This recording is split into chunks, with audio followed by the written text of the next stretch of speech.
Hello বন্ধুরা, তোমাদের সবাইকে স্বাগত জানাচ্ছি আমার চ্যানেলে। তো আজকে তোমরা দেখতে হচ্ছে ব্লগ নাম্বার 6। তো আজকের ভিডিওতে হেভি মজা হতে চলেছে। ভিডিওটা কেউ স্কিপ করবে না, ভিডিওটা লাস্ট পর্যন্ত দেখতে থাকো। So let's go. তো বন্ধুরা দেখো, এখন হচ্ছে রোজার মাস চলছে, কিন্তু এই যা অবস্থা হলো একটু আগে, এত ঝড় পানি হলো, পুরো ধুয়ে চলে গেল, পুরো চারিদিকে বন্যা বই দিয়ে চলে গেছে। দেখো, কিন্তু রোজার মাসে ভালোই হয়েছে, একটু ঝড় পানি হলো, তাহলে মানুষ একটু রোজাটা ভালোভাবে রাখতে পারবে। তোমরা এখন একটু আকাশের দিকে নজর দিয়ে দেখো, আকাশটার কি অবস্থা হয়েছে। আমার মনে হচ্ছে এখনো জোরে আসতে পারে, বৃষ্টি হতে পারে। এখনো একটু আগেই থামলো, আবার মনে হয় দুপুরের দিকে আবার হবে। মেঘ চমকাচ্ছে চারিদিকে। এই দেখো, বলেছিলাম যেটা সেটাই হলো, ঝমাঝম পানি চালু হয়ে গেছে। এবারে গোসল করবো, গোসল করে তো নামাজ পড়তে যেতে হবে। এত জোরে পানি পড়ছে, যেতে পারবো কিনা সন্দেহ। দেখি দাও, এখনো টাইম আছে। তো বন্ধুরা, নামাজের সময় হয়ে এলো, আর কিছুক্ষণ পরে আমাদের নামাজ চালু হবে। তো আমি নামাজ পড়তে যাই। তো গাইস, সময় হয়ে এসছে ইফতার খোলার। তো আমি এখন উজু করিনি, উজু করার পর তারপরে ইফতার চালু করে দেখা হচ্ছে তোমাদের সাথে।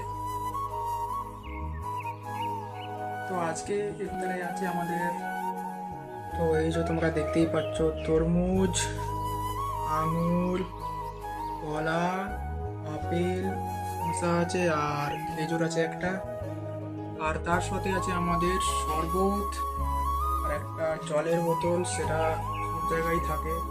তো বন্ধুরা, এখন আমি ঘুমাই, কালকে সকালে তোমাদের সাথে দেখা হচ্ছে।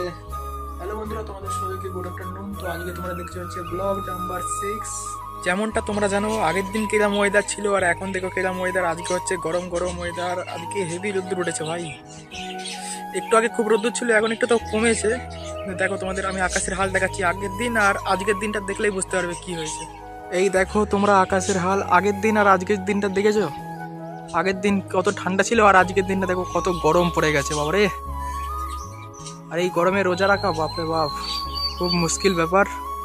বন্ধুরা, তোমাদের একটা জিনিস দেখাচ্ছি, এই দেখো, এই তোমরা দেখতেই পাচ্ছ, এই যে আমাদের ডাম্বেল। ছোটবেলায় আমি এই ডাম্বেলটা বানিয়েছিলাম, বানিয়ে একটু জিম ফিম করতাম। এখন তো জিম ফিম করি না, আর এইটুখানি ডাম্বেল তুলতে এখন হেভি সহজ হয়। আগে তো একটু মুশকিল লাগতো তুলতে, ছোট্টবেলায় ভাই, ছোট্টবেলায়, এত বড় হয়নি, ছোট্টবেলায় বানিয়েছিলাম। এখনো আছে, দেখেছো ডাম্বেলটা? দুটো ডাম্বেল এখনো পড়ে আছে, কিন্তু এখন আর জিম করা হয় না। বন্ধুরা, তোমরা কারা কারা জিমে যাও অবশ্যই কমেন্টে জানিও। আমি ভাবছি জিম ফিম ধরবো এবারে, কারণ অনেক টাইম হয়ে গেছে জিম ফিম করা হচ্ছে না। তো জিমে যেতে হবে মনে হচ্ছে। তো শরীরে কিচ্ছু নেই, শরীর পুরো শেষ, শরীরে কিচ্ছু নেই, তো জিমে যেতে হবে একটু ভাই। জিমে যাই। তো বন্ধুরা, আজকের ব্লগটা আমি বেশি বড় করলাম না, এতটাই রাখলাম। তো তোমাদের যদি ব্লগটা ভালো লাগে থাকে তাহলে অবশ্যই লাইক করে দিও, চ্যানেলে নতুন হলে চ্যানেলটা সাবস্ক্রাইব করে দিও। নেক্সট ভিডিওতে দেখা হচ্ছে। তোমরা ততক্ষণ আমার পুরনো ব্লগগুলো দেখো।